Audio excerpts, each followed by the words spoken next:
हाँ तो प्यारे बच्चों, कैसे हैं आप लोग। उम्मीद करते हैं कि आप लोग एकदम अच्छे से होंगे और बहुत ही अच्छे तरीके से परीक्षा की तैयारी कर रहे होंगे। हम लोग सामाजिक विज्ञान का सब्जेक्टिव क्वेश्चन देखने वाले हैं, टॉप 20। ठीक है ना, टॉप 20 सब्जेक्टिव क्वेश्चन। ठीक है, यानी कि 20 सब्जेक्टिव क्वेश्चन आज हम लोग देखेंगे सोशल साइंस यानी सामाजिक विज्ञान का। तो बाबू सोशल साइंस सामाजिक विज्ञान के लिए आप लोग तैयार रहिए। धीरे धीरे ही हम लोग आगे बढ़ रहे हैं, लेकिन परीक्षा तक इतना याद कर लेंगे कि एग्जाम में एक भी प्रश्न आपका छूटने वाला नहीं है। तो चलिए बाबू, तैयार हैं आप लोग? तो एक बार बता दीजिए कि हाँ सर जी हम तैयार हैं। अगर आप लोग तैयार हैं तो एक बार बता दीजिए कि हाँ सर जी हम तैयार हैं। और अगर तैयार हैं तो बाबू एक बार क्लास को ना शेयर कर दीजिए जल्दी से। अगर आप लोग तैयार हैं तो हम चाहते हैं कि एक बार क्लास को आप लोग शेयर कर दीजिए। बाबू फटाफट से एक बार क्लास को शेयर कर दीजिए ताकि अच्छे तरीके से आज आप लोग इस क्लास को करें और आपके साथ बहुत सारे बच्चे और इस क्लास को करें। तो जल्दी जल्दी से ना आप लोग क्लास को शेयर कर दीजिए। ठीक है, पहला नंबर क्वेश्चन कहता है कि वियना सम्मेलन का क्या लक्ष्य था। पहला नंबर क्वेश्चन है, पहला नंबर चैप्टर से, इतिहास के पहला नंबर चैप्टर से पहला नंबर क्वेश्चन, वियना सम्मेलन का क्या लक्ष्य था। बताओ बाबू, कितने बच्चों को ये क्वेश्चन याद है पहले से? जल्दी से बताइए कितने बच्चों को याद है। चलिए बाबू आगे बढ़ते हैं। वियना सम्मेलन का क्या लक्ष्य था। सबसे पहले इसको समझाने से पहले हम आपको कुछ और चीजें बता देते हैं। देखिए, नेपोलियन बोनापार्ट का नाम आप लोग सुने होंगे बाबू। ठीक है ना, नेपोलियन का नाम आप लोग सुने होंगे, नेपोलियन बोनापार्ट का। Napoleon Bonaparte. आप लोग बताइए हमें कि नेपोलियन बोनापार्ट सम्राट कब बना था। बताइए, नेपोलियन बोनापार्ट सम्राट कब बना था। आप लोग कहेंगे गुरुजी नेपोलियन बोनापार्ट सम्राट बना था 1804 ईस्वी में। कब बना था?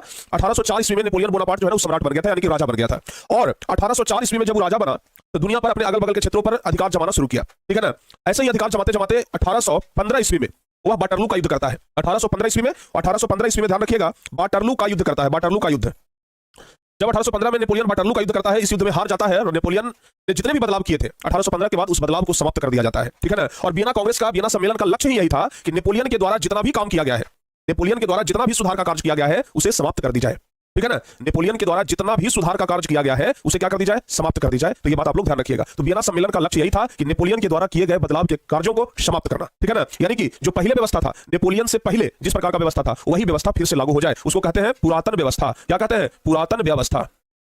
देखो बाबू, हम थोड़ा समझा भी दे रहे हैं और इसलिए समझा रहे हैं ना क्योंकि हो सकता है कि इसमें से कुछ नए बच्चे होंगे जो ये चाह रहे होंगे कि सर जी अगर अच्छे से समझा देंगे तो हमें समझ में आ जाएगा। तो वैसे बच्चों के लिए हम थोड़ा सा समझा भी दे रहे हैं। ठीक है ना, तो क्वेश्चन है कि वियना सम्मेलन का क्या लक्ष्य था। तो लिखेंगे वियना सम्मेलन का उद्देश्य था नेपोलियन के द्वारा यूरोप की राजनीति में लाए गए परिवर्तनों को समाप्त करना। नेपोलियन के द्वारा यूरोप की राजनीति में जो परिवर्तन, जो बदलाव लाया गया था, उस बदलाव को समाप्त करना ही वियना सम्मेलन का लक्ष्य था और पुरानी व्यवस्था को लागू करना, यानी कि नेपोलियन से पहले जिस प्रकार का व्यवस्था था उसी प्रकार की व्यवस्था को लागू करना जिसका मुख्य लक्ष्य था। 1789 से 1815 ईस्वी तक, 1789 से 1815 ईस्वी तक, क्योंकि 1789 में नेपोलियन राजनीति में प्रवेश कर गया था। आपको पता होना चाहिए, ये सब याद रखिएगा। ठीक है ना, चलो बाबू, thank you so much. Priyanshu Kumar ने कमेंट किया कि सर आप बहुत अच्छा पढ़ाते हैं।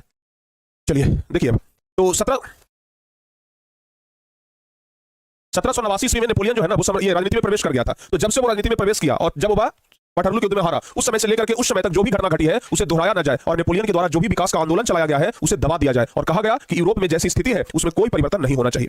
यानी वियना सम्मेलन, आप लोग को पता होगा कि वियना सम्मेलन का अध्यक्ष कौन था। पता है बाबू? जल्दी से बताइए, वियना सम्मेलन का अध्यक्ष कौन था? आप लोग को पता है तो जल्दी से बता दीजिए।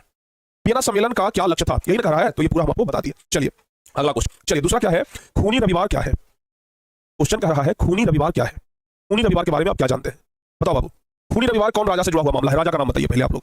खूनी रविवार कौन से राजा से जुड़ा हुआ मामला है? आप लोग उस राजा का नाम बताइए। खूनी रविवार कौन से राजा से जुड़ा हुआ मामला है? आप लोग कहेंगे कि खूनी रविवार सर जी जार निकोलस द्वितीय। ठीक है ना, खूनी रविवार किस राजा से जुड़ा हुआ मामला है? तो जवाब होगा जार निकोलस द्वितीय। जार निकोलस द्वितीय, ध्यान रखिएगा, मेटरनिक से जुड़ा हुआ है। जार निकोलस द्वितीय बाबू, ध्यान रखिएगा। जार निकोलस द्वितीय एक बहुत ही निरंकुशवादी राजा था और वह मजदूरों को तो बिल्कुल देखना नहीं चाहता था। ठीक है ना, और इसलिए 9 जनवरी 1905 ईस्वी को राजा के सत्ता को समाप्त करने के लिए, क्योंकि आपको पता है कि रूस में सम्राट को जार कहा जाता है, रूस में सम्राट को क्या कहा जाता है? जार कहा जाता है। तो 9 जनवरी 1905 ईस्वी को जार सत्ता को मिटाने के लिए लगभग 1 लाख मजदूर आपस में मिल करके रोटी दो का नारा लगाते हुए राजा के महल जो था सेंट पीटर्सबर्ग, उधर महल की ओर जा रहे थे। यानी कि सभी लोग जो थे ना, सभी मजदूर जो थे ना वो राजा से नाराज थे। सभी मजदूर एकदम राजा से नाराज थे कि राजा हम लोग के लिए कुछ नहीं करता है। और सभी मजदूर रोटी दो का नारा लगाते हुए 9 जनवरी 1905 ईस्वी को राजा के महल, जिसका नाम था सेंट पीटर्सबर्ग, उधर जाने लगे। ठीक है ना, जिसकी सूचना राजा को मिला कि भाई सब मजदूर हमारे महल की ओर आ रहा है, जिसकी सूचना मिलते ही राजा ने सैनिकों को निहत्थे लोगों पर गोली चलाने का आदेश दे दिया। अब जब राजा को पता चला कि सब सैनिक हमारी तरफ आ रहा है, हमारे महल की तरफ आ रहा है, तो राजा क्या किया? निहत्थे लोगों पर गोली चलाने का आदेश दे दिया। राजा क्या किया? निहत्थे लोगों पर गोली चलाने का आदेश दे दिया, जिससे हजारों हजार की संख्या में लोगों की मौत हो गई। अब जब राजा गोली चलाने का आदेश दिया, सैनिक एकदम अंधाधुंध गोली चला दिया, उससे हजारों हजार की संख्या में लोगों की मौत हो गई। और यह घटना दिन रविवार को घटा था, जिसके कारण इसे खूनी रविवार कहा जाता है। इसे लाल रविवार भी कहा जाता है। ये जो घटना घटा था ना, ये रविवार के दिन घटा था, इसलिए इस दिन को खूनी रविवार के नाम से जानते हैं और यह आंदोलन खूनी रविवार के नाम से जाना जाता है। इसको लाल रविवार भी कहते हैं। तो बताओ बाबू, ये वाला समझ में आ गया आप लोगों को? ठीक है, चलिए अब अगला नंबर क्वेश्चन देखते हैं। तीसरा नंबर क्वेश्चन है, एक तरफा अनुबंध से आप क्या समझते हैं। ये तीसरा नंबर क्वेश्चन भी बड़ा इंपॉर्टेंट है। एक तरफा अनुबंध से आप क्या समझते हैं? क्वेश्चन कह रहा है एक तरफा अनुबंध से आप क्या समझते हैं। एक तरफा अनुबंध के बारे में बताइए। देखो बाबू, एक तरफा अनुबंध मजदूरों के साथ होता था। जो मजदूर बंधुआ मजदूर होता था ना, उसके साथ एक एग्रीमेंट होता था और उसी एग्रीमेंट को कहते हैं एक तरफा अनुबंध। ठीक है ना, तो लिखेंगे कि यह भी एक प्रकार का बंधुआ मजदूर होता है। एक तरफा अनुबंध के तहत बंधुआ मजदूर को लाया जाता था। ठीक है ना, तो लिखेंगे यह भी एक प्रकार का एक ये बंधुआ मजदूर होता है जिसमें फ्रांसीसी सरकार ने वियतनाम के मजदूरों को रबड़ की खेती तथा खदानों में काम करने के लिए मजबूर कर देता था। फ्रांसीसी सरकार यानी कि जो फ्रांस का सरकार था वो क्या करता था कि जबरदस्ती मजदूरों को लाता था और मजदूरों को ला करके उससे काम करवाता था। कहां काम करवाता था? तो मजदूरों को रबड़ की खेती कराने में और फैक्ट्री में काम करवाता था। ठीक है ना, रबड़ की खेती करने के लिए उन मजदूरों को लगा देता था। इसके अलावा खदानों में काम करवाता था। ठीक है ना, ध्यान रखिएगा। और इतना ही नहीं, मन से काम नहीं करवाता था, इतना काम करवाता था कि आदमी मजदूर ये जो मजदूर जो था ना वो बेचारा विवश हो जाता था। ठीक है ना, काम लोग नहीं करना चाहता था तो इतना उसको मार मारता था कि उसे पीट पीट करके जेल में बंद कर देता था। अगर कोई मजदूर काम करने से मना करता था ना तो पीट पीट करके उसे जेल में बंद कर देता था, क्योंकि पहले ही अनुबंध करा लेता था ना। नाम है एक तरफा अनुबंध, पहले ही अनुबंध करा लेता था। पहले ही अनुबंध करा लेता था कि हम पहले ही अनुबंध करा ले रहे हैं। ठीक है ना, इसी को क्या कहते हैं? एक तरफा अनुबंध कहते हैं। ठीक है बाबू, ध्यान रखिएगा। एक तरफा अनुबंध मतलब एक तरफ से एग्रीमेंट होता था। ठीक है ना, एक तरफ से जो फ्रांसीसी सरकार था ना वो एग्रीमेंट करता था, जबरदस्ती एग्रीमेंट। मजदूरों का कोई मन नहीं होता था कि हम काम करें, लेकिन जबरदस्ती एग्रीमेंट करके मजदूरों से काम करवाया जाता था। उसी को एक तरफा अनुबंध कहते हैं। बताओ अब क्लियर? चौथा नंबर क्वेश्चन कह रहा है रॉलेट एक्ट से आप क्या समझते हैं? बाबू रॉलेट एक्ट कानून के बारे में बताने के लिए बोल रहा है। ठीक है ना, रॉलेट एक्ट कानून क्या है? रॉलेट एक्ट कानून से आप क्या समझते हैं? देखिए आपको एक बात बताते हैं। जब अंग्रेजों को शक होने लगा था ना कि भारतीय लोग अब हम लोगों के खिलाफ षड्यंत्र रच रहा है, जब अंग्रेजों को शक हो गया कि भारतीय लोग हम लोगों के खिलाफ षड्यंत्र रच रहा है, तो जब अंग्रेज को ये शक हो गया ना तो अंग्रेज लोग कहा कि कुछ ऐसा नियम बनाया जाए ताकि भारतीय लोगों को बांध ले, भारतीय लोग ना कुछ ज्यादा उछल कूद ना कर सके। तो इसलिए चूंकि जो क्रांतिकारी गतिविधियां हैं उस पर रोक लगाई जाए और इसलिए ये कानून लाया गया था, रॉलेट एक्ट कानून। रॉलेट एक्ट कानून में क्या था कि अगर शक एवं संदेह के आधार पर हम आपको पकड़ सकते हैं। ठीक है ना, रॉलेट एक्ट कानून कहता था कि अगर हमें शक हो गया तो शक के आधार पर भी पकड़ लेंगे, यानी कि शक एवं संदेह के आधार पर किसी भी व्यक्ति को पकड़ा जा सकता था। अगर एक बार पकड़ा गए तो ना तो बेल था, ना अपील, ना दलील, ना वकील। ठीक है ना, मतलब अगर एक बार पकड़ा गया तो जेल में रहिए जिंदगी भर। यही नियम था बाबू, ध्यान रखिएगा। तो क्वेश्चन है कि रॉलेट एक्ट से आप क्या समझते हैं? क्वेश्चन कह रहा है कि रॉलेट एक्ट से आप क्या समझते हैं, तो क्या लिखेंगे? रॉलेट एक्ट कानून के बारे में पूछ रहा है तो रॉलेट एक्ट के बारे में क्या लिखेंगे? लिखेंगे कि 21 मार्च 1919 ईस्वी को भारत की ब्रिटिश सरकार के द्वारा भारत में उभर रहे राष्ट्रीय आंदोलन को कुचलने के उद्देश्य से निर्मित कानून था। यानी कि ये जो कानून था ना वो राष्ट्रीय आंदोलन को कुचलने के लिए था कि किसी भी तरीके से राष्ट्रीय आंदोलन को कुचला जाए। ठीक है ना, बढ़ते आंदोलन को रोकने के लिए लॉर्ड चेम्सफोर्ड एक जज नहीं, लॉर्ड चेम्सफोर्ड उस समय का गवर्नर जनरल था या फिर कोई जज था बाबू, उसने सर सिडनी रॉलेट की मदद से इस कानून को लाया था।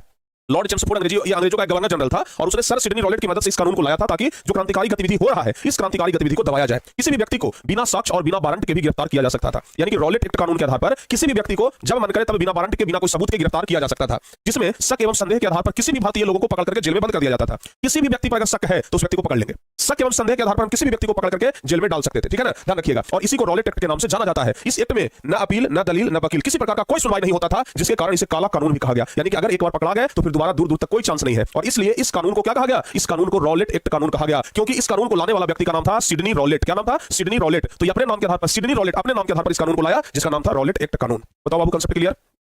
जल्दी से जवाब बताइए, क्या आप लोग समझ गए? समझ में आ गया बाबू? यस सर जी, सब बच्चे को समझ में आ गया? हाँ चाहे ना? Yes sir. हाँ, क्या लिख रहे हैं? एसएसटी से डरने की क्या बात? अच्छा ये बात है, जब हम हैं तो डरने का क्या बात? एसएसटी में जब हम हैं तो डरने का क्या बात?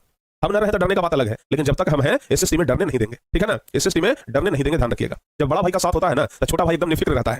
देखते हैं ना, जिस घर में बड़ा भाई होता है और अगर बड़ा भाई का साथ है तो छोटा भाई एकदम भैया है ना, देख लेंगे। तो आप लोग यही समझ लीजिएगा। ठीक है ना, आप लोग यही समझिएगा, हमारे भैया है ना, प्रिंस भैया, देख लेंगे। ठीक है ना, कहां कहां से क्वेश्चन लाएगा वो जिम्मेदारी हमारा है, कहां कहां से क्वेश्चन बिहार बोर्ड वाला उठाएगा वो जिम्मेदारी हमारा है, कहां कहां से क्वेश्चन सवाल में छपवाएगा वो जिम्मेदारी हमारा है। आप हम पर छोड़ दीजिए। ठीक है ना, आप लोग बस पढ़ने पर ध्यान दीजिए, याद करने पर ध्यान दीजिए। हम जो जो क्वेश्चन बताते हैं सबको बस याद कर जाइए बाबू। ठीक है, चलिए आगे बढ़ते हैं बाबू। आगे कह रहा है कोयला एवं लौह उद्योग ने औद्योगिकीकरण को गति प्रदान की कैसे? देखिए बाबू, जब मशीनरी युग आया था, औद्योगिक क्रांति के बारे में बात कर रहे हैं कि जब मशीनरी युग आया, ठीक है ना, जब मशीनरी युग आया यानी कि जब औद्योगिक क्रांति आया तो सबसे ज्यादा महत्वपूर्ण भूमिका जो निभाया औद्योगिक क्रांति में, सबसे ज्यादा महत्वपूर्ण भूमिका निभाया गया कोयला और लौह उद्योग के द्वारा। क्योंकि सोचिए ना, कोई भी फैक्ट्री खुलेगा तो क्या बिना कोयला के और बिना लोहा के खुल सकता है? कोई भी फैक्ट्री खुलेगा तो बिना लोहा और बिना कोयला के नहीं खुल सकता है, क्योंकि कोयला और लोहा आधारभूत चीज है। लोहे के सब मशीन बनता है फैक्ट्री में, बिना मशीन के फैक्ट्री कौन काम के? तो बाबू लोहा की जरूरत पड़ेगा करेगा। अब मशीन चलेगा क्या चीज से? मशीन चलेगा लोहा, सॉरी मशीन चलेगा कोयला से, जरूरत तो पड़ेगा ना। तो इसलिए ध्यान रखिएगा, कोयला और लोहा जो है ना वो औद्योगिकरण को गति प्रदान किया। कोयला और लोहा औद्योगिकरण को गति प्रदान किया। तो लिखेंगे बाबू, औद्योगिकरण की प्रगति मशीनों पर निर्भर करती है। और कि कोई उद्योग कितना आगे बढ़ेगा, कौन उद्योग कितना आगे बढ़ेगा, ये किस पर निर्भर करता है? मशीन पर निर्भर करता है। और मशीनों का निर्माण लोहा से होता है। बिना मशीन के उद्योग चल जाएगा? नहीं चलेगा ना। और मशीन क्या चीज बनता है? लोहा से बनता है। अतः लौह उद्योग को विकसित किए बिना औद्योगिकीकरण संभव नहीं है। ठीक है ना, लोहा उद्योग को विकसित किए बिना औद्योगिकीकरण संभव नहीं था, क्योंकि फैक्ट्री में जितना भी मशीन है सब लोहे से बनता है। ठीक है ना। अच्छा, ये तो बात हो गया लोहा उद्योग का हो गया। अब देखते हैं कोयला उद्योग का। सुनिएगा, लोहा उद्योग की प्रगति किस पर निर्भर करता है? कोयला पर निर्भर करता है।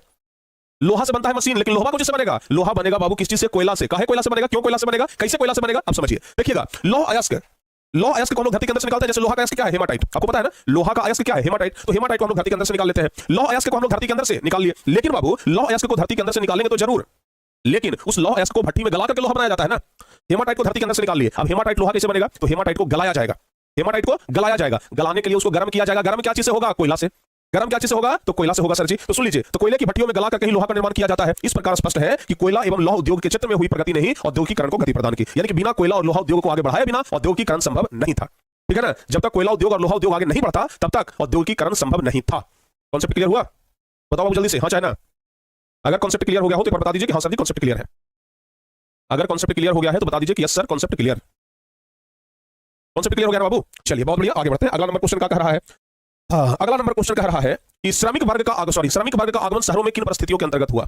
जो श्रमिक वर्ग थे, जो मजदूर वर्ग थे, वो शहरों में क्यों आए, कैसे आए, किस परिस्थिति में आए? क्वेश्चन ये पूछ रहा है कि जो श्रमिक वर्ग है वो शहरों में किस परिस्थिति में आया? श्रमिक वर्गों का आगमन शहरों में किस परिस्थिति में हुआ?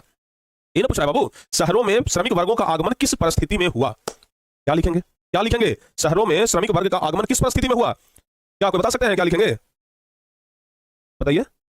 आपको बताए थे कि जब औद्योगिकीकरण हुआ, जब फैक्ट्री प्रणाली का विकास हुआ, तो जितने भी घरेलू उद्योग थे वो सब बंद हो गया था। ठीक है ना? अब गांव के जो लोग थे वो फैक्ट्री में काम करने के लिए जाने लगे। ठीक है ना? गांव के लोग फैक्ट्री में काम करने के लिए जाने लगे। तो बाबू जब श्रमिक वर्ग फैक्ट्री में काम करने के लिए शहर आया, तो वही ना क्वेश्चन में कह रहा है कि श्रमिक वर्ग का आगमन शहरों में किस परिस्थिति में हुआ? तो भाई जब औद्योगिक क्रांति का आरंभ हुआ तो मजदूर सोचा कि चलते हैं अब शहर में काम करेंगे, फैक्ट्री में काम करेंगे। तो जितना गांव वाला मजदूर था सब उठ के कहां गया? शहर में आ गया। तो शहरों में मजदूर वर्ग का आगमन इसी परिस्थिति में हुआ। क्लियर? कॉन्सेप्ट क्लियर हुआ भाई? कॉन्सेप्ट क्लियर हुआ? तो इसको ध्यान रखिएगा। तो श्रमिक वर्ग का आगमन शहरों में निम्नलिखित परिस्थितियों के अंतर्गत हुआ। पहला क्या बाबू? औद्योगिक क्रांति के परिणाम स्वरूप घरेलू उत्पादन पद्धति का स्थान कारखाना पद्धति ने ले लिया। यानी कि जितना भी घरेलू उत्पादन पद्धति था, घरेलू उद्योग जितना भी था सब बंद हो गया और सब जगह क्या खुल गया? कारखाना खुल गया। यानी कि कुटीर उद्योगों का पतन हो गया। जो घरेलू उद्योग था, जो कुटीर उद्योग था, सब बंद हो गया। फलस्वरूप कुटीर उद्योगों में रोजगार पाने वाले कारीगर और मजदूरों का आगमन शहरों में होने लगा। जो मजदूर थे, जो कुटीर उद्योग में काम कर रहे थे, अब कहां गए? शहरों में आ गए। तो बताइए, इस तरीके से शहरों में मजदूर वर्ग का आगमन हुआ। ठीक है ना? दूसरा कारण बड़े जमींदारों द्वारा छोटे किसानों की जमीनों को खरीद लिया जाना। जो भी बड़ा जमींदार था वो क्या किया कि छोटे किसानों की जमीन को खरीद लिया। जो भी बड़ा जमींदार था वो कहा कि भाई छोटा किसान वाला जमीन खरीद लेते हैं। तो जितना बड़ा किसान था सब छोटा जो बेचारा किसान था ना उसका जमीन खरीद लिया और अधिकांश छोटे किसान बेचारे भूमिहीन हो गए और इन लोगों ने भी रोजगार पाने के लिए शहरों की ओर पलायन किया। अब सब जमीनें बड़ा जमींदार खरीद लिया, बेचारे बेरोजगार हो गए। थोड़ा बहुत जमीन था तो उसमें भी काम कर लेते थे, लेकिन वो भी जमींदार खरीद लिया। तो इसलिए लोग क्या करने लगे? शहरों की ओर पलायन हो गए, शहरों की ओर जाने लगे। तो कुल मिलाकर के क्वेश्चन यही कह रहा है कि श्रमिक वर्ग का आगमन शहरों में किन परिस्थितियों में हुआ? तो बाबू जब औद्योगिक क्रांति का विकास हुआ तो लोग काम करने के लिए शहरों में आने लगे थे। समझ में आ जाएगा? बताइए। बताओ जल्दी से। सर कैसे पता करेंगे कि लोहा हेमाटाइट है? अरे भाई निकलता है तो पता नहीं लगता है कि हेमाटाइट है कि क्या है। निकलता है तो आराम से पता लग जाता है कि हेमाटाइट है क्या है। किसी नहीं पता लगेगा। क्या बात है? चलिए फाड़ कर रख देंगे पेपर। सर अरे भाई पेपर फाड़ना नहीं है। एक लड़का कह रहा है कि पेपर को फाड़ कर रख देंगे। सर अरे पेपर फाड़िएगा ना भाई, पेपर लिखने के लिए आता है। आप लोग फाड़ दीजिएगा, काम गड़बड़ा जाएगा। चलिए आगे बढ़ते हैं बाबू। अगला नंबर क्वेश्चन कह रहा है कि न्यू डील से आप क्या समझते हैं? न्यू डील से आप क्या समझते हैं बाबू? जल्दी से आप लोग बताइए। ठीक है ना? देखिए न्यू डील के बारे में समझने से पहले आप लोग ये बात याद रखिएगा। आप लोगों को पता है कि आर्थिक मंदी कब आया था? पता है आप लोगों को आर्थिक मंदी कब आया था बाबू? ये क्या आप लोगों को पता है? हाँ चाहे बताइए। आर्थिक मंदी आया था 1929 ईस्वी में। 1929 ईस्वी में आर्थिक मंदी आया था। शुरुआत भी इसका अमेरिका से हुआ था।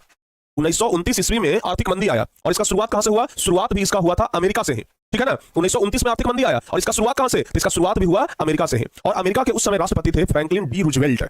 अमेरिका के उस समय राष्ट्रपति कौन थे? Franklin D Roosevelt. याद रखिएगा, अमेरिका के राष्ट्रपति थे राष्ट्रपति फ्रैंकलिन डी रूजवेल्ट। ठीक है ना? तो जब आर्थिक मंदी का दौर आया, जब अमेरिका जूझने लगा, तो 1932 ईस्वी में अमेरिका के राष्ट्रपति फ्रैंकलिन डी रूजवेल्ट के द्वारा एक नया नीति बनाया गया जिसे आर्थिक नीति कहते हैं। एक नया नीति अपनाई गई जिसे आर्थिक नीति कहते हैं और उसे ही न्यू डील के नाम से जाना जाता है। जो नया आर्थिक नीति बनाया गया उसे ही न्यू डील के नाम से जानते हैं। ठीक है ना? इस नई नीति के अनुसार जन कल्याण की व्यापक योजना के अंतर्गत आर्थिक, राजनीतिक एवं प्रशासनिक नीतियों को नियमित करने का प्रयास किया गया। तो बाबू क्वेश्चन में यही कहा था कि न्यू डील से आप क्या समझते हैं? हम आपको बता दिए कि न्यू डील क्या है। सीधे याद रखिएगा, जब 1929 ईस्वी में आर्थिक मंदी आया था, अमेरिका सबसे ज्यादा प्रभावित हुआ और अमेरिका के राष्ट्रपति फ्रैंकलिन डी रूजवेल्ट के द्वारा 1932 ईस्वी में एक नया आर्थिक नीति का घोषणा किया गया, उसे ही नई डील के नाम से जानते हैं। Concept clear? कॉन्सेप्ट क्लियर भाई? और अगर कॉन्सेप्ट क्लियर तो रिजल्ट क्लियर। बताइए मामला फिनिश हुआ? बताओ बाबू जल्दी से बताओ ना। हो बताओ बाबू, क्या आप लोगों को समझ में आ गया? हाँ चाहे ना बताइए जल्दी से। क्या आप लोगों को बाबू समझ में आ गया? जल्दी से बता दीजिए हाँ या ना। समझ में आ गया? हाँ। अरे बाप रे बाप,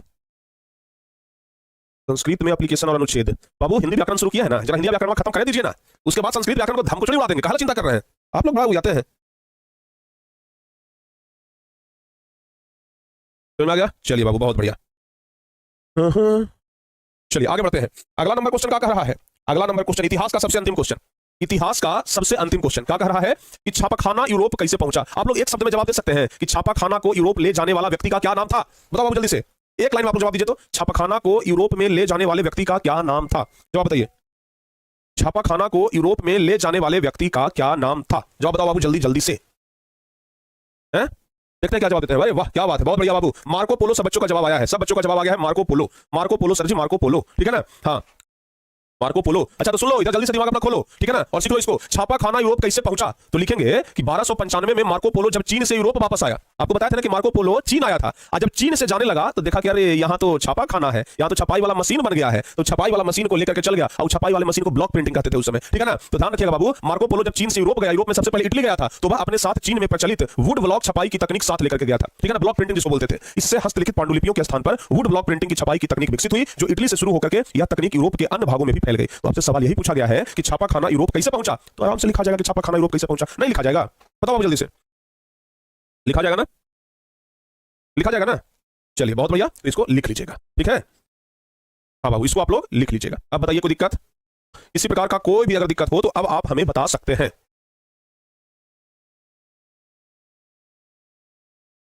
हाँ, यहाँ तक समझ में आ गया ना? छापाखाना यूरोप कैसे पहुंचा? तो मार्को पोलो लेकर के गया था, चीन आया था घूमने के लिए, उसको दिख गया कि यहाँ तो ब्लॉक प्रिंटिंग है, तुरंत लेकर के चल गया इटली, ठीक है ना? और वहां जाकर हल्ला मचा दिया कि लो छपाई वाला मशीनें ले आए हैं। तो इस तरीके से छापाखाना यूरोप पहुंचा। तो इतिहास का पूरा क्वेश्चन समाप्त। 8 चैप्टर 8 क्वेश्चन, इतिहास में 8 चैप्टर था और हम आपको बता दिए 8 क्वेश्चन। तो इतिहास में 8 चैप्टर 8 क्वेश्चन, मामला फिनिश। चलिए बाबू आगे बढ़ते हैं। अब अगला नंबर क्वेश्चन क्या कह रहा है?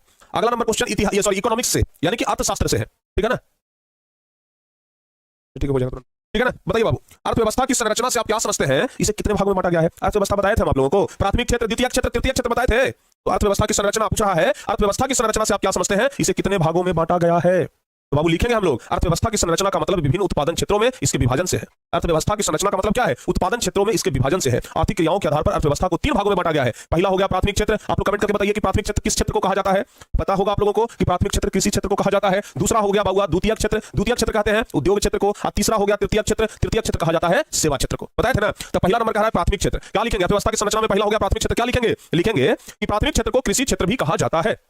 प्राथमिक क्षेत्र को कृषि क्षेत्र भी कहा जाता है। इसके अंतर्गत कृषि, पशुपालन, मछली पालन, जंगलों से वस्तुओं को प्राप्त करना जैसे व्यवसाय आते हैं, ठीक है ना? यानी कि प्राथमिक क्षेत्र में कृषि क्षेत्र। दूसरा होता है बाबू द्वितीय क्षेत्र, जिसमें उद्योग क्षेत्र आता है। द्वितीय क्षेत्र में उद्योग क्षेत्र आता है। और तीसरा हो गया तृतीय क्षेत्र। तृतीय क्षेत्र को सेवा क्षेत्र भी कहा जाता है। तृतीय क्षेत्र को सेवा क्षेत्र भी कहते हैं। तो प्राथमिक क्षेत्र, द्वितीय क्षेत्र और तृतीय क्षेत्र तीनों याद रखिएगा। अर्थव्यवस्था का यही 3 क्षेत्र है। समझ में आ गया बाबू? है बताओ बाबू। हाँ समझ में आ गया ना? यहां तक कंसेप्ट क्लियर? आगे बढ़े? चलिए आगे बढ़ते हैं। अगला नंबर कह रहा है, आय का गरीबी के साथ संबंध स्थापित करें। एकदम सिंपल है बाबू ये क्वेश्चन। आय का गरीबी के साथ संबंध स्थापित करना है। ये आय का गरीबी के साथ संबंध स्थापित करिए। क्या लिखेंगे हम लोग? अगर आय का गरीबी के साथ संबंध स्थापित करने के लिए आ गया, आप लोगों को सिंपली पता है कि जिस व्यक्ति का आय अगर कम होगा, जिस व्यक्ति का आय कम होगा वो व्यक्ति गरीब होगा, ठीक है ना? जिस व्यक्ति का आय कम होगा, जिस व्यक्ति का आय कम होगा वह व्यक्ति गरीब होगा। अच्छा दूसरा क्या पता है? जिस व्यक्ति का आय अधिक होगा, अगर आय अधिक है, अगर आय अधिक है, जिस व्यक्ति का आय अधिक होगा वह व्यक्ति अमीर होगा, गरीब नहीं होगा। तो बाबू आय का गरीबी के साथ सीधा संबंध है। आय कम तो गरीबी बढ़ जाएगा, आय अगर बढ़ेगा तो गरीबी घट जाएगा। तो बाबू आय और गरीबी में सीधा संबंध है, ठीक है ना? आय और गरीबी में सीधा संबंध है, याद रखिएगा। तो लिखेंगे हम लोग कि आय का गरीबी के साथ काफी गहरा संबंध है। आय का गरीबी के साथ काफी गहरा संबंध है। आय के कम रहने पर बचत कम होता है। जब आमदनियां कम है तो बचत कम होगा, तो आय के कम रहने पर बचत कम होता है, जिससे पूंजी कम हो जाती है। आय जब कम रहता है तो बचत कम होता है, बचत कम होता है तो पूंजी कम हो जाता है, और पूंजी जब कम हो जाता है तो निवेश कम हो जाता है, इन्वेस्टमेंट कम हो जाता है, जिससे उत्पादन में कमी आती है, और उत्पादन में कमी आने पर रोजगार कम हो जाता है, जिससे आय में कमी होती है और गरीबी बढ़ जाती है। यानी कि अगर आय कमेगा तो गरीबी बढ़ जाएगा, आय बढ़ेगा तो गरीबी घट जाएगा। तो आय और गरीबी में सीधा संबंध हुआ कि नहीं हुआ बाबू? बताइए बताइए जल्दी से। आय और गरीबी में सीधा संबंध हुआ कि नहीं हुआ बाबू? जल्दी से बता दीजिए, ठीक है ना? एक बच्चे पूछ रहे हैं हमसे कि सर आप अमीर है कि गरीब? न अमीर है न गरीब ही है, मिडिल क्लास है बाबू, ठीक है ना? एकदम ईमानदारी से। अगर हमारे शरीर पर इतना बढ़िया कपड़ा आपको दिख रहा है, अगर हमारे हाथ में मोबाइल है, अगर हम इतने अच्छे तरीके से रह रहे हैं, तो हम गरीब तो नहीं हो सकते हैं। इतना तो आपको पता है। गरीब वो आदमी है जो इतनी ठंडी में भी बेचारा कंबल के लिए छटपटा रहा होगा। गरीब असली वो है बाबू, बताओ ना? जो सड़क के किनारे सोने पर मजबूर है, जिसके पास अपना घर नहीं है, गरीब असली वो है, ठीक है ना? अरे हमारे पास क्या, रहने के लिए घर भी है, पहनने के लिए कपड़ा भी है, ठीक है ना? सब कुछ तो है, तो क्या दिक्कत है? बताइए। जब सब कुछ है तो क्या दिक्कत है? जल्दी से बताओ बाबू, समझ में आ रहा है? जब सब कुछ है आपके पास तो फिर क्या दिक्कत है? समझ में आ गया ना? तो ये बात आप लोग जरूर ध्यान रखिएगा। चलिए अगला नंबर क्वेश्चन देख लेते हैं। कह रहा है कि साख क्या है? साख कहने का मतलब होता है विश्वास। साख कहने का मतलब विश्वास होता है। साख कहने का मतलब क्या होता है बाबू? साख कहने का अर्थ होता है विश्वास, याद रखिएगा। तो लिखेंगे कि साख का अर्थ है विश्वास या भरोसा। साख का अर्थ क्या है? साख का अर्थ है विश्वास या भरोसा, ठीक है ना? जिस व्यक्ति पर जितना अधिक विश्वास किया जाता है उसकी साख उतनी ही अधिक होती है। साख का मतलब होता है विश्वास या भरोसा, ठीक है ना? जिस व्यक्ति पर जितना ज्यादा विश्वास किया जाता है, ठीक है, एक मिनट बाबू, जिस व्यक्ति पर जितना ज्यादा विश्वास या भरोसा किया जाता है, ध्यान रखिएगा, उस पर उतना ही अधिक साख होता है। तो साख का मतलब विश्वास या भरोसा। जैसे मान लिया जाए कि हम किसी को 2000 रुपया उधार दिए, बोला कि 2 दिन में वापस कर देंगे, और सही में वो 2 दिन में वापस कर दिया, इसका मतलब उसका साख बढ़िया है, वो विश्वासी आदमी है, विश्वास करने लायक है। लेकिन कोई बोला कि भाई हमको 2000 रुपया का जरूरत है, उसको 2000 रुपया दे दिया, बोला कि 2 दिन में लौटा देंगे, 20 दिन में भी नहीं लौटाया, तो उस पर साख नहीं है। ठीक है ना। तो वही चीज होता है कि साख का मतलब होता है विश्वास या भरोसा। जिस व्यक्ति पर जितना अधिक विश्वास किया जाता है, उसकी साख उतनी ही अधिक होती है। जिस व्यक्ति पर जितना ज्यादा विश्वास करिए ना, उसका साख उतना ही अधिक है। अर्थशास्त्र में साख का मतलब ऋण लौटाने या भुगतान करने की क्षमता में विश्वास से है। साख का मतलब क्या है? ऋण लौटाना या भुगतान करने की क्षमता में विश्वास करना। ठीक है बाबू, ध्यान रखिएगा। अरुण की साख बाजार में अधिक है, तो इसका मतलब है कि उसकी ऋण लौटाने की शक्ति में लोगों को अधिक विश्वास है। यानी कि अरुण नाम का कोई आदमी है, वो बाजार से पैसा उधार लिया है, लेकिन सबको वापस कर दिया है, तो इसका मतलब कि उसका लोगों में विश्वास अधिक है, और इसी विश्वास के आधार पर उसे आगे से फिर पैसा मिल सकता है। तो साख कहने का मतलब होता है विश्वास या भरोसा। क्लियर? चलिए आगे बढ़ते हैं। अगला नंबर क्वेश्चन क्या कह रहा है?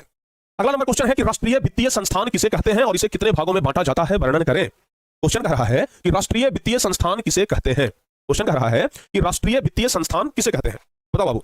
राष्ट्रीय वित्तीय संस्थान, देखिए बाबू, वित्त मतलब होता है रुपया पैसा वाला मामला। ठीक है ना। तो क्वेश्चन है कि राष्ट्रीय वित्तीय संस्थान किसे कहते हैं और इसे कितने भागों में बांटा जाता है। तो क्या लिखेंगे हम लोग? लिखेंगे ऐसी वित्तीय संस्था जो देश के लिए मुद्रा संबंधी क्रियाओं का निर्धारण करती है। लिखेंगे ऐसी वित्तीय संस्था जो देश के लिए मुद्रा संबंधी क्रियाओं का निर्धारण करती है एवं वित्त प्रबंधन का कार्य करती है, उसे हम राष्ट्रीय वित्तीय संस्था कहते हैं। क्वेश्चन कह रहा है ऐसी वित्तीय संस्था जो देश के लिए मुद्रा संबंधी क्रियाओं का निर्धारण करती है, और वित्तीय संस्था क्या होता है? बैंक होता है, ये बात ध्यान रखिएगा। तो यहाँ क्वेश्चन कह रहा है कि इसे कितने भागों में बांटा जाता है, तो लिखेंगे कि वित्तीय संस्था को 2 भागों में बांटा जाता है, एक भारतीय मुद्रा बाजार और दूसरा भारतीय पूंजी बाजार। वित्तीय संस्था को 2 भागों में बांटा जाता है, कौन कौन? तो एक भारतीय मुद्रा बाजार और दूसरा भारतीय पूंजी बाजार। अब भारतीय मुद्रा बाजार क्या है, पूंजी बाजार क्या है, समझिएगा। देखिए भारतीय मुद्रा बाजार क्या है कि ये उद्योगों के लिए या व्यवसाय करने के लिए अल्पकालीन ऋण प्रदान करता है। ठीक है ना, ध्यान रखिएगा। भारतीय मुद्रा बाजार अल्पकालीन ऋण यानी कि बहुत थोड़े समय के लिए ऋण प्रदान करता है। ठीक है ना। जबकि भारतीय पूंजी बाजार जो है वो दीर्घकालीन ऋण प्रदान करता है। ये क्या करता है? दीर्घकालीन ऋण प्रदान करता है। तो ध्यान रखिएगा, भारतीय पूंजी बाजार दीर्घकालीन ऋण प्रदान करता है और भारतीय मुद्रा बाजार अल्पकालीन ऋण, अल्पकालीन मतलब थोड़े समय के लिए, दीर्घकालीन मतलब लंबे समय के लिए। तो जो लंबे समय के लिए अगर क्या उसको बोलते हैं, ऋण देता हो, जो लंबे समय के लिए अगर ऋण देता हो तो उसको भारतीय पूंजी बाजार कहते हैं, और जो थोड़े समय के लिए ऋण देता हो उसको भारतीय मुद्रा बाजार कहते हैं। बाबू बताओ, समझ में आ गया? बताओ बाबू, यहां तक सब बच्चों को क्लियर है? यहां तक सब बच्चों को अगर समझ में आ गया हो तो एक बार जल्दी से बता दीजिए कि हाँ सर जी हमें समझ में आ गया है। समझ में आ गया ना? चलिए बहुत बढ़िया, आगे बढ़ते हैं। अगला क्वेश्चन क्या कह रहा है? आर्थिक मंदी का असर भारत में क्या पड़ा। क्वेश्चन यही है। ठीक है ना। जितना क्वेश्चन बता रहे हैं सब एकदम चुनिंदा टॉप लेवल का क्वेश्चन है बाबू। ऐसा नहीं है कि कोई भी क्वेश्चन ले आए बस पन्ना पलटे कि उठा लिए, बस ऐसा नहीं है। जितना भी क्वेश्चन है या तो बिहार बोर्ड परीक्षा में पूछा गया सवाल है या तो संभावना है कि पूछा जाएगा, यानी कि सब टॉप क्लास का क्वेश्चन है, बस आप लोग याद रखिएगा। क्वेश्चन कह रहा है कि मंदी का असर भारत में क्या पड़ा, आर्थिक मंदी का असर भारत में क्या पड़ा, यही क्वेश्चन कर रहा है। तो लिखेंगे कि भारत पर मंदी का असर बहुत कम पड़ा, क्योंकि यहाँ के पूंजी बाजार काफी मजबूत अवस्था में है। भारत का जो पूंजी बाजार है, ठीक है ना, ये मजबूत अवस्था में है। भारत में सूचना प्रौद्योगिकी क्षेत्र काफी विकसित व मजबूत है। हमारा आधारभूत संरचना कमजोर होने के बावजूद भी वर्तमान मंदी का असर हमारे देश में कम पड़ा। तो मंदी के कारण विश्व स्तर पर रोजगार के अवसरों में कमी आई है, जिसका महत्व देश की अर्थव्यवस्था पर पड़ा है। बाबू ध्यान रखिएगा कि आर्थिक मंदी आया था लेकिन भारत पर उसका असर कम पड़ा। ठीक है ना, क्योंकि भारत का एक तो जो पूंजी बाजार है वो काफी मजबूत है, दूसरी चीज भारत का जो प्रौद्योगिकी क्षेत्र है वो काफी मजबूत है, काफी विकसित है। ठीक है ना, लेकिन हमारा जो आधारभूत संरचना है जैसे बिजली, सड़क, ये सब थोड़ा सा कमजोर है, जिसकी वजह से वर्तमान मंदी का असर हमारे देश पर थोड़ा बहुत पड़ा। ठीक है ना, तो ये बात आप लोग ध्यान रखिएगा बाबू। मंदी का असर भारत में क्या पड़ा, क्वेश्चन यही पूछ रहा था। चलिए अगला नंबर क्वेश्चन कह रहा है वैश्वीकरण क्या है। बताओ बाबू, अगला नंबर क्वेश्चन वैश्वीकरण क्या है, वैश्वीकरण से आप क्या समझते हैं। क्वेश्चन ये कह रहा है, बताओ बाबू। क्वेश्चन कह रहा है कि वैश्वीकरण, आपको कुछ दिन पहले पढ़ाए हैं कि एक देश की अर्थव्यवस्था को दूसरे देश की अर्थव्यवस्था के साथ जोड़ना ही क्या कहलाता है, वैश्वीकरण कहलाता है। यानी कि विश्व का संपूर्ण देश अब आपस में मिल करके अगर बिजनेस कर रहा है, व्यापार कर रहा है, तो उसी को क्या कहते हैं, वैश्वीकरण कहते हैं। उसी को क्या कहते हैं बाबू, वैश्वीकरण कहते हैं। तो क्वेश्चन कह रहा है कि वैश्वीकरण क्या है, तो लिखेंगे देश की अर्थव्यवस्था को विश्व के अलग अलग देशों की अर्थव्यवस्था के साथ जोड़ना ही वैश्वीकरण कहलाता है। देश की अर्थव्यवस्था को लिखेंगे हम लोग कि देश की अर्थव्यवस्था को विश्व के अलग अलग देशों की अर्थव्यवस्था के साथ जोड़ना ही वैश्वीकरण कहलाता है, जिसमें बिना किसी प्रतिबंध के पूंजी और तकनीक का प्रवाह बिना रुकावट के हो सके। ठीक है ना, यानी कि हम वैश्वीकरण इसलिए अपनाए क्योंकि एक देश दूसरे देश के साथ आर्थिक रूप से जुड़ जाए। ठीक है ना, और हम लोग जो अपना सामान सिर्फ अपने बाजार में बेचते थे वो अब हम विश्व बाजार में भी बेच सकते थे। क्लियर ना? बताओ बाबू, हम लोग जो अपना सामान सिर्फ अपने बाजार में बेचते थे वो अब हम लोग विश्व बाजार में बेच सकते थे। क्लियर हुआ? क्लियर हुआ? ध्यान रखिएगा। तो इसलिए वैश्वीकरण आवश्यक है ताकि एक देश का अर्थव्यवस्था बाकी दूसरे देश की अर्थव्यवस्था के साथ जुड़ सके। आपको बताया था ना कि चाइना का सामान भारत में बिकता है, क्यों भाई? चाइना का सामान भारत में क्यों बिकता है? वैश्वीकरण के कारण। चाइना का सामान भारत में बिक रहा है, इसका कारण क्या है? इसका कारण है वैश्वीकरण। ध्यान रखिएगा आप लोग। चलिए अगला नंबर क्वेश्चन देख लेते हैं। अगला नंबर क्वेश्चन क्या कह रहा है, सूचना का अधिकार क्या है। सूचना का अधिकार बाबू, ये इसको बोलते हैं आरटीओ, राइट टू इन्फॉर्मेशन। सूचना का अधिकार बोले तो आरटीओ, राइट टू इन्फॉर्मेशन। तो लिखेंगे सूचना का अधिकार क्या, आपको बताया था ना, अगर कोई व्यक्ति किसी प्रकार का कोई सरकारी जानकारी उपलब्ध करना चाहता है तो वो आरटीओ के जरिए यानी सूचना के अधिकार अधिनियम 2005 के जरिए कर सकता है। सूचना का अधिकार अधिनियम कब आया था? 2005 ईस्वी में। सूचना का अधिकार अधिनियम कब आया था? 2005 ईस्वी में आया था। ध्यान रखिएगा। तो लिखेंगे हम लोग सूचना के अधिकार का तात्पर्य है कोई भी व्यक्ति अभिलेख, ईमेल आदेश, दस्तावेज, नमूना और इलेक्ट्रॉनिक आंकड़े आदि के रूप में ऐसी प्रत्येक सूचना प्राप्त कर सकता है जिसकी उसे आवश्यकता हो। कोई भी व्यक्ति इस प्रकार की सूचना प्राप्त कर सकता है जिसकी उसे आवश्यकता हो। आवेदक ये जिसके लिए आवेदक संबंधित लोक सूचना अधिकारी के समक्ष आवेदन करेगा, यानी कि जिस भी सरकारी विभाग से उसे जानकारी लेनी है उस सरकारी विभाग में आपको आवेदन करना पड़ेगा। और ध्यान रखिएगा, सूचना जो है वो 30 दिनों के अंदर और विशेष परिस्थिति में 2 दिनों के अंदर आपको सूचना उपलब्ध करा दी जाएगी। मान लिया जाए कि हमारे गांव में एक रोड बना है और हमें पता करना है कि रोडवा का रख रखाव का खर्चा कितना वर्ष का है, ये रोड कितना में बना है, तो ये जानकारी हमें मिल सकता है। ठीक है ना, ये जानकारी हमें दिया जा सकता है, ध्यान रखिएगा। तो सूचना का अधिकार यही कहता है कि कोई भी जानकारी कोई भी आदमी प्राप्त कर सकता है। बताओ, अब क्लियर?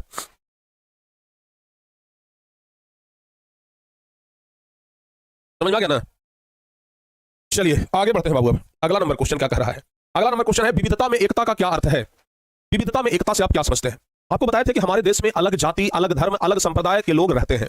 ठीक है ना, सब लोग अलग अलग रहते हैं, लेकिन जरूरत पड़ने पर सब एक साथ भी हो जाते हैं। सब लोग मिलजुल करके रहते हैं। ध्यान रखिएगा, सब लोग मिलजुल करके रहते हैं। ठीक है ना, सब लोग क्या रहते हैं बाबू? मिलजुल करके रहते हैं। उसे ही क्या कहते हैं? बताओ बाबू जल्दी से।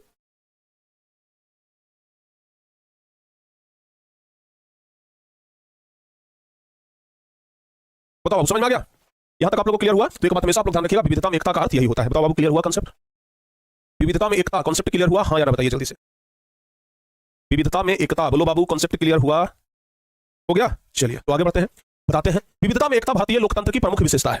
भारतीय लोकतंत्र का ये सुंदरता है विविधता में एकता, क्योंकि हमारा देश धर्मनिरपेक्ष के सिद्धांत को अपनाता है। हमारे देश में अनेक संप्रदाय के लोग रहते हैं, जैसे हिंदू, मुस्लिम, सिख, ईसाई। इन लोगों को धर्म, भाषा, रीति रिवाज, रहन सहन, सभ्यता, संस्कृति सब अलग अलग है, लेकिन निवास भारत देश में ही करता है। हमारा देश धर्मनिरपेक्ष देश है, सभी अलग अलग धर्म के लोग हमारे देश में रहते हैं। ठीक है ना, लेकिन सब लोग एक साथ एकत्व भाव से रहते हैं। जब कभी भारत एकता अखंडता खतरे में दिखता है, तो किसी भी प्रकार की आपदा अगर आती है, तो आपस में जात पात का भेदभाव मिटा करके समस्या का समाधान करते हैं। अतः कई कारणों से साबित होता है कि भारत में क्या है? विविधता में एकता है। भारत में क्या है? विविधता में एकता है। भारत में अलग जाति, अलग धर्म, अलग संप्रदाय के लोग हैं, लेकिन लोग एकत्व भाव से हैं, एक साथ मिलकर के रहते हैं। उसी को क्या कहते हैं? विविधता में एकता। बोलो बाबू, कंसेप्ट के लिए एकदम सिंपल क्वेश्चन है, विविधता में एकता। ठीक है ना, ध्यान रखिएगा, याद रहेगा ना? सोच लीजिए, 2 दिन क्लास लिया, 40 क्वेश्चन याद करवा दिए, समझ रहे हैं? अरे पूरे 10th क्लास में अगर देखा जाए तो 400-500 क्वेश्चन से ज्यादा नहीं होगा। पूरे 10th क्लास में देखा जाए तो हमें लगता है सब्जेक्टिव में अगर 400-500 क्वेश्चन याद कर लिए ना, तो हमें लगता है कि उससे ज्यादा परीक्षा में नहीं आएगा। और सोचिए 2 दिन के अंदर 40 को याद करवा दिए, 4 दिन क्लास अगर लिए तो लगभग 80 क्वेश्चन, 5वां दिन तो सॉर्ट पाइए देंगे। समझ रहे बात को? चलिए बाबू आगे बढ़ते हैं। अगला क्वेश्चन कह रहा है, दलों के कितने प्रकार होते हैं? राजनीतिक दल, आपको बताया था ना कि राजनीतिक दल के कई प्रकार होते हैं। क्वेश्चन यही कह रहा है, राजनीतिक दल के कितने प्रकार होते हैं? बताइए। क्वेश्चन कह रहा है कि राजनीतिक दल के कितने प्रकार होते हैं? तो लिखेंगे कि दलों के मुख्यतः कितने प्रकार? 3 प्रकार होते हैं। राजनीतिक दल जो होते हैं वो मुख्यतः कितने प्रकार के होते हैं? 3 प्रकार के। एक होता है एक दलीय, दूसरा होता है द्विदलीय और तीसरा होता है बहुदलीय। बाबू ध्यान रखिएगा, जिस देश के निर्वाचन में केवल एक ही दल भाग लेता है, जिस दल के निर्वाचन में जिस देश के निर्वाचन में केवल एक दल भाग लेता है, उसे क्या कहते हैं? एक दलीय। मतलब जैसे भारत में चुनाव होता है तो आप लोग देखते होंगे कि ढेर सारा पार्टी वाला चुनाव लड़ता है। उधर मोदी जी भी लड़ रहे हैं, इधर राहुल गांधी भी लड़ रहा है, कोई मतलब बहुत तरह के लोग चुनाव लड़ते हैं। लेकिन जिस देश में केवल एक राजनीतिक पार्टी है उसको क्या कहेंगे? और एक ही राजनीतिक पार्टी चुनाव लड़ती है उसको कहेंगे एक दलीय। उसको क्या कहेंगे बाबू? एक दलीय कहेंगे, ध्यान रखिएगा। ठीक है ना? अच्छा, दूसरा, जिस देश के निर्वाचन में 2 दल भाग लेते हैं, जिस देश के निर्वाचन में 2 दल भाग लेते हैं उसे कहते हैं द्विदलीय। और जिस देश के निर्वाचन में 2 या 2 से अधिक दल भाग लेते हैं उसे कहते हैं बहुदलीय। क्लियर हो गया? जिस देश के निर्वाचन में एक दल भाग लेगा उसको एक दलीय, जिस देश के निर्वाचन में 2 दल भाग लेगा उसको द्विदलीय, जिस देश के निर्वाचन में 3 दल भाग लेगा उसको बोलेंगे बहुदलीय। Concept clear? यस सर, वाह क्या बात है। आगे बढ़े बाबू, अब चलिए आगे बढ़ते हैं। अब तो क्वेश्चन भी खत्म होने के कगार पर पहुंचा हुआ है। क्वेश्चन कह रहा है कि नर्मदा बचाओ आंदोलन क्या है और इसके मुख्य उद्देश्य को लिखें। आप लोग बताइए तो नर्मदा बचाओ आंदोलन के नेता कौन थे? नर्मदा बचाओ आंदोलन के नेता कौन थे? आप लोग बता सकते हैं बाबू? 8 बजे से आप लोग हर हाल में जुड़िएगा, जुड़ना ना भूलिएगा। ठीक है ना? 8 बजे से आप लोग हर हाल में हिंदी व्याकरण के समास वाला क्लास में आप लोग जुड़िएगा, टारगेट बोर्ड 12th चैनल पर। ठीक है ना? ऐसा ना हो कि आप लोग ना जुड़े आज। हर हाल में आप लोगों को टारगेट बोर्ड 12th चैनल पर आज जुड़ना है हिंदी के क्लास में। ठीक है बाबू, सब लोग तैयार रहिएगा। नर्मदा बचाओ आंदोलन के नेता थे मेघा पाटेकर। आपको पता है कि जब नर्मदा नदी पर बांध बनाने का योजना आया, सरदार सरोवर बांध, ठीक है ना, तो बहुत ज्यादा आंदोलन हुआ था, क्योंकि बांध का ऊंचाई बहुत ज्यादा था, बहुत सारे छोटे बड़े बांध बने थे, बांध का ऊंचाई ज्यादा था जिससे बाढ़ का खतरा था। लोगों को बांध वाली जगह से हटाया गया था, लेकिन दूसरे जगह पर रहने के लिए कोई व्यवस्था नहीं किया गया था। इसके अलावा भी और बहुत सारा कारण है, पर्यावरण का नुकसान हो रहा था। तो इन सब चीजों को लेकर के नर्मदा बचाओ आंदोलन हुआ था। तो लिखेंगे कि गुजरात में नर्मदा नदी पर बनाए जा रहे गुजरात में नर्मदा नदी पर बनाए जा रहे सरदार सरोवर एवं और भी छोटे बड़े बांध के विरोध में मेघा पाटेकर के नेतृत्व में चलाया गया आंदोलन ही नर्मदा बचाओ आंदोलन कहलाता है। यानी कि नर्मदा बचाओ आंदोलन के नेता थे मेघा पाटेकर। मेघा पाटेकर के नेतृत्व में ही यह आंदोलन चलाया गया और इस आंदोलन में मेघा पाटेकर एकदम जम के भाग ली और भाग लेकर के इसको बदलवाई। ठीक है ना? उद्देश्य क्या था? नर्मदा बचाओ आंदोलन का उद्देश्य क्या था? पहला उद्देश्य था कि इस बांध का ऊंचाई को कम करना है। दूसरा उद्देश्य था कि जिन लोगों को बांध के अगल बगल से हटाया जा रहा है उनको कहीं पर पुनर्वास की व्यवस्था की जाए, कहीं पर रहने की व्यवस्था की जाए। जिन लोगों को हटाया जा रहा है उन लोगों को उचित मुआवजा मिलना चाहिए। और तीसरा था कि पर्यावरण को जो नुकसान हो रहा है उसके लिए सरकार की तरफ से सुरक्षात्मक उपाय क्या किया जा रहा है। तो इन सब कारणों को लेकर के नर्मदा बचाओ आंदोलन हुआ था। समझ में आ गया बाबू? इन सब कारणों को लेकर के क्या हुआ था? नर्मदा बचाओ आंदोलन हुआ था, ध्यान रखिएगा। अब सबसे लास्ट क्वेश्चन बच गया है ये वाला, एक क्वेश्चन जो कि सबसे अंतिम है। कह रहा है भारतवर्ष में लोकतंत्र कैसे सफल हो सकता है। क्वेश्चन कह रहा है कि भारतवर्ष में लोकतंत्र कैसे सफल हो सकता है, क्योंकि भारत में तो लोकतंत्र है और ऐसा लोकतंत्र है कि जब से देश आजाद हुआ है तब से यहाँ लोकतंत्र है। तो भारत में लोकतंत्र में अभी भी बहुत सारे अवगुण हैं, तो अवगुण को कैसे खत्म किया जा सकता है ये पूछना है। भारतवर्ष में लोकतंत्र कैसे सफल हो सकता है? तो लिखेंगे कि भारतवर्ष में लोकतंत्र निम्नलिखित तरीके से सफल हो सकता है। सबसे पहला, अगर भारत के लोग शिक्षित हो जाएं तो अपने अधिकार को समझ पाएंगे। अगर भारत के लोग शिक्षित हो जाए तो अपने अधिकार को समझेंगे, तो शिक्षा का प्रसार करके लोकतंत्र को सफल बनाया जा सकता है। अल्पसंख्यकों की आकांक्षाओं पर समान रूप से ध्यान देकर, जो अल्पसंख्यक है, जिनका संख्या कम है, उन पर भी बराबर ध्यान दिया जाए। राजनीतिक दलों में आंतरिक लोकतंत्र स्थापित किया जाए, जो भी राजनीतिक दल है उसमें आंतरिक लोकतंत्र स्थापित किया जाए। सामाजिक और आर्थिक असमानता को दूर किया जाए, सामाजिक और आर्थिक असमानता है उसको दूर किया जाए, और आम लोगों में राजनीतिक जागरूकता लाना। यह सब बाबू ध्यान रखिएगा, भारतवर्ष में लोकतंत्र के सफल होने के क्या है उपाय है, जिसकी वजह से भारत में लोकतंत्र सफल हो सकता है।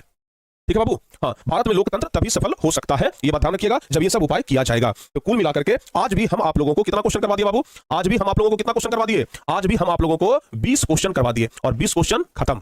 बताओ बाबू, ये क्वेश्चन कल तक आप लोगों को याद हो जाएगा? बताइए जल्दी से, कल तक ये सब क्वेश्चन आप लोगों को याद हो जाएगा बाबू? ये सब क्वेश्चन कल तक याद हो जाएगा आप लोगों को? हाँ या ना बताइए जल्दी से। इसमें से अधिकांश क्वेश्चन तो पहले से आपको याद होगा, लेकिन फिर भी आप लोग अच्छे तरीके से इसको याद कर लीजिएगा। ठीक है ना? जल्दी से बताइए, क्या आप लोगों को याद हो जाएगा? क्या आप लोगों को याद हो जाएगा? अगर हो जाएगा तो अच्छी बात है, अगर नहीं होगा तो एकदम भोरे भोरे उठ करके पूरा याद करिए, मन से पढ़िए, सब कुछ संभव है। कोई भी काम दुनिया में संभव नहीं है, अगर मन से किया जाए तब, ठान ले तब। ठीक है ना? ध्यान रखिएगा। तो चलिए बाबू, तब तक के लिए जय हिंद, धन्यवाद।